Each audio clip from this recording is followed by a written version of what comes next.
अब बाकी तो जो भी है, लेकिन सबसे बड़ी जो बच्चों में जो ये मैसेज आया कि सर एकदम से हालात बदल दिए, जज्बात बदल दिए। मैंने कहा क्यों, क्या हुआ?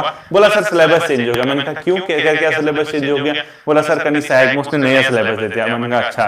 तो कई का फिर उसकी उसी मैसेज पे मतलब जो अदर जो स्टूडेंट हैं उनका भी मैसेज आया सर पटवारी का सिलेबस नहीं बदलने वाला है। एक लेखपाल का नहीं, पटवारी लेखपाल तो है, फॉरेस्ट गार्ड का सिलेबस वही है यूके ट्रिपल एससी वाला। दो, बंदी रक्षक का जो सिलेबस, यानी कि ऐसे विज्ञापन, ध्यान से सुनना इस शब्द को, ऐसे विज्ञापन जो यूके ट्रिपल एससी के द्वारा जारी किए गए थे, यानी अधीनस्थ सेवा चयन आयोग के द्वारा यूके ट्रिपल एससी, ठीक है, Uttarakhand subordinate selection staff selection commission. तो इसके द्वारा जो भी विज्ञापन जारी किए गए थे, वो जो विज्ञापन है उनका जो सिलेबस था यानी 100 मार्क्स वाला, वो सिमिलर रहेगा, ठीक है। यानी 40 की उत्तराखंड, 20 की हिंदी और 40 में क्या क्या आएगा आपका जीएस, रीजनिंग और कुछ क्वेश्चन कंप्यूटर और करंट अफेयर के जो भी हैं। ये जो सिलेबस है ये बच्चों किसके लिए लागू रहेगा? पटवारी लेखपाल के लिए, प्लस फॉरेस्ट गार्ड के लिए, प्लस इसके अलावा क्या,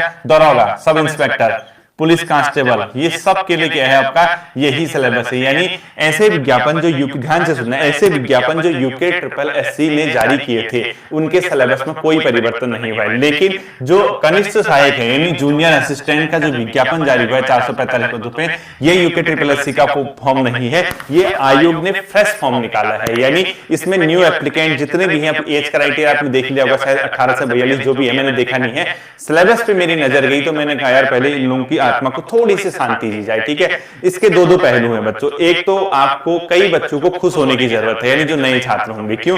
क्योंकि उनको अब अनाप शनाप ही मैं कहूंगा ये शब्द, यानी उल्टे सुल्टे जो क्वेश्चन पढ़ाए जाते थे आपको, इसका आंसर ये, इसने कब किया, वो कब किया, उत्तराखंड में ये, उत्तराखंड कुछ नहीं आने वाला यूके ट्रिपल एससी के पेपर में, सॉरी यूके पीएससी के पेपर में, ठीक है।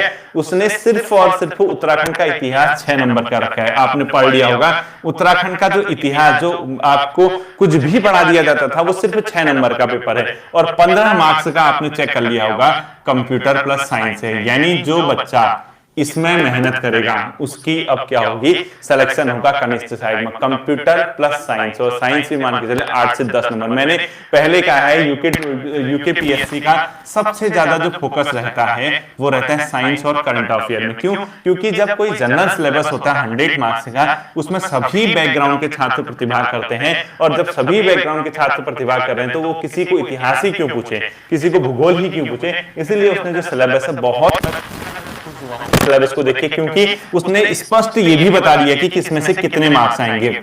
जो अभी आपके चेयरपर्सन बैठे हैं यूकेपीएससी में, उनका मैं बहुत बड़ा धन्यवाद करूंगा कि उन्होंने इस सिलेबस में एक एक नंबर बता रखा है कि किस सेक्शन से कितना मार्क्स आएगा। अब आपको कोई टेंशन लेने की जरूरत नहीं। किनको, नए बच्चों को, हाँ पुराने मत पढ़ना इस चक्कर में, पुराने वालों का वही रहेगा जो जिनकी पेपर ऑनगोइंग है, यानी जिनका पेपर है आगे उसका तो वही सिलेबस है। लेकिन देखना उस सिलेबस के बावजूद भी वो पेपर आपसे बहुत टफ नहीं पूछने वाला है। इसलिए मैं आपसे कह रहा हूं भले ही 40 नंबर की उत्तराखंड आएगी पटवारी लेखपाल वगैरह में, लेकिन आप उल्टे सुल्टे क्वेश्चनों को छोड़ देना। अब उनको जो है एक अंतिम श्रद्धांजलि देने की जरूरत है। जो फालतू के क्वेश्चन है यानी उल्टे सुल्टे क्वेश्चन जिनका कोई यूज ही नहीं होता, ऐसे ऐसे क्वेश्चन आपके नोटबुक पर लिखे होंगे तो इनका कोई काम नहीं। आप सिर्फ वो पढ़िए जो सिलेक्टेड होंगे, जो प्यार से मतलब आप मान के चले आपको ज्ञान दे रहे हो और आपको वास्तव में लगे कि यार हाँ ये चीज हमारे पढ़ने लायक है, हमें ये पढ़ना चाहिए। तो यूकेपीएससी के एग्जाम की यही सबसे बड़ी मतलब मुझे अच्छी चीज लगी इस बार कि